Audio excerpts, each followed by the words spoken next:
When you face a problem or challenge, what I want you to do is just step back the whole thing, and I want you to pull up that vision of yourself as a first grade student and look at the miraculous learning ability that you have, an accelerated learning ability to capture the ABCs, and then you went into arithmetic, and then you went into history. You've got the capacity to learn. You got the capacity to solve your problems. See, it's only when we fear that we can't do it that we don't draw on that capacity, and we step back and we look at the problem. But each and every one of us here is a learner. You're a learner. Your learning hasn't stopped. Every single day of your life, something new can come in that you've never experienced before. You don't know how to do it, but you can learn. First and foremost, you hold in mind what you value. Peace of mind. This problem's upset me. This challenge really made me depressed. I am fearful. What do I value? Peace of mind. I am moving towards peace of mind first and foremost. And with the very first step, aha, here's one little part that I can solve. And then another part. And by the time we get to restoring our peace of mind, either we discover the problem wasn't a problem at all, or the problem has been solved. So first, we determine what it is we value. Second, we know that if anything upsets that, disturbs that, or hampers that, we have the ability to not only retrieve it, restore it, but to maintain it.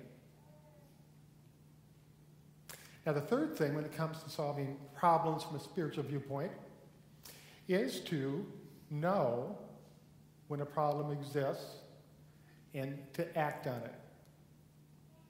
So a hypothetical situation. So before I get into that, our best teaching tool that we have is the law of cause and effect. It's a universal law. It cannot be violated. If you do a specific thing, you are going to get a specific result. If you do that specific thing again, you're going to get the same specific result. So that's how we learn. If we try something and it doesn't work, we know what we tried doesn't work. So we try something different. We step back, we determine a different way to go. You know, what Isaiah was saying, that in any situation or circumstance, there are many, many options for your actions. It is like the spoked wheel, and the hub is that place that you want to go to. And there's many different spokes that lead to that. And you can make any choice or take any option as you choose. So hypothetically speaking, let's say it's midday, any day of the week. You've had a tough day so far.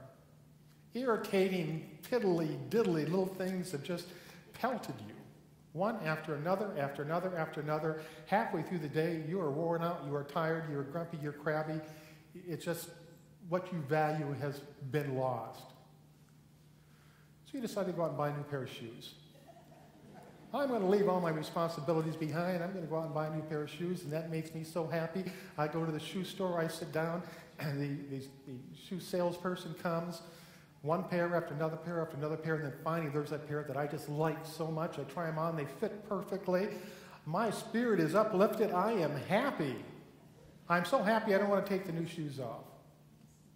I tell the clerk, wrap up the old shoes. I'm wearing these new shoes out of here. So I leave the store, I get 10 feet down the road, and all of a sudden, I feel like I've stepped on something. You know, I lift my foot up, and it's a big, icky, sticky, gooey wad of pig bubble gum. And not only is it on my sole, but it's crept up over the top, and now it's on the side. This is not good. My spirit just went right down the drain. So I storm off, I get in my car, I race home, and I'm so mad. My new shoes are ruined. I go to get out of the car, and I notice that my foot is sticking to the carpeting. And I look down, the gum has spread. I storm into the house, tracking gum over the doormat, into the entryway, and there I take off the shoes and I throw them to the wall. I'm not going to clean it up now, I'll clean it up later. I'm so mad, I'm so depressed. Get up the next day, we go about our business, we look down, we see the shoes there. It still makes us sick to our stomach that somebody's chewed up gum is on the bottom of our shoe. I'm not going to clean it up today, I'll clean it up some other time. Pretty soon the shoes become such a fixture that we don't even notice them anymore. They just become part of the furnishings of the apartment. 30 days go by, and the shoes are still there. Then, one day, we're opening the mail, and here is our credit card bill. And we look down there, and we see the charge for those shoes. And all the anger, all the rage, all the upset that we had the day we stepped in the gum comes racing back. Now, that is one choice. And you standing there, looking at your credit card bill and having that feeling is the perfect design of every choice you made. Every choice you made led to that condition, and it is perfect for the choices you made. So let's rewind. Let's see how else this could work. Was going to the store and buying a pair of new shoes a bad choice? No. Was wearing them out of the store a bad choice? No. Was stepping in the gum a bad choice? No, it wasn't a choice at all. Gum happens.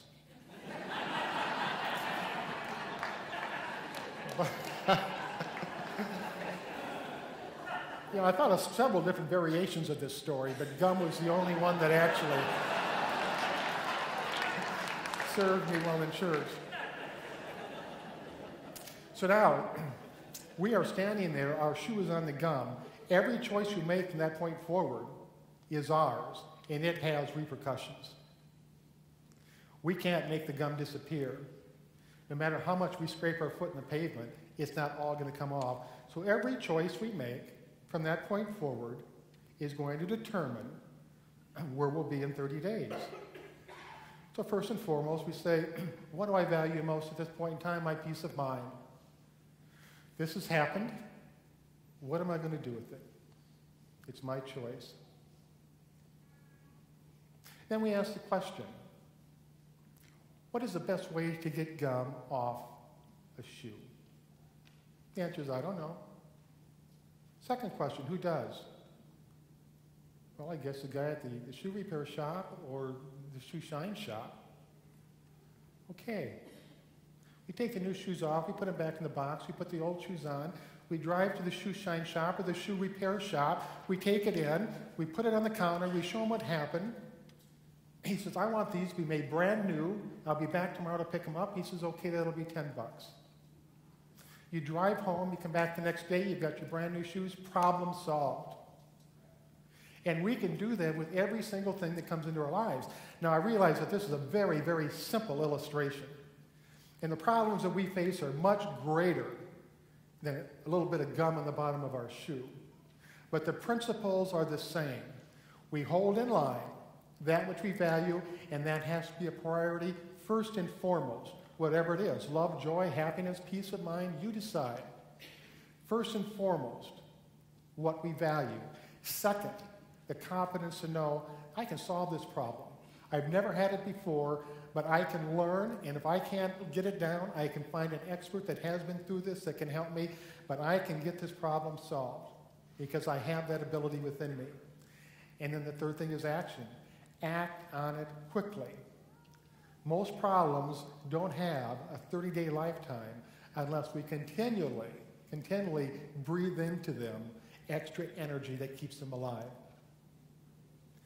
The primary point that I want you to remember here is when a problem or a challenge comes into your life and that fear strikes and you don't know how to handle it, you hold that vision of that 6-year-old you, that problem solver, that learner that has gone from that point to where you're at today, continually meeting problems head on, overcoming them, and continuing on to a higher place of good.